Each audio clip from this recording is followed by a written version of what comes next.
Hello mga brothers and sisters, magandang araw.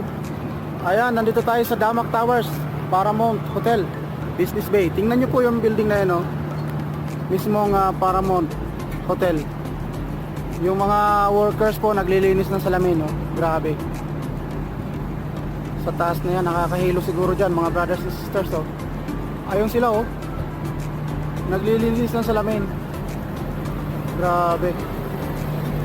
Tsaka ito sa kabila, yung SLS naman. SLS Hotel. Dito rin yan sa Business Bay. Grabe, oh. Ang tataas nitong hotel na to. Pero dito talaga ako na-amaze sa mga naglilinis, oh.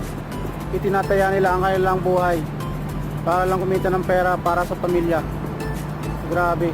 Saludo ako sa inyo mga kapwa ko OFW dyan na nagtatrabaho dyan, yung naglilinis na yan sa salamin, oh.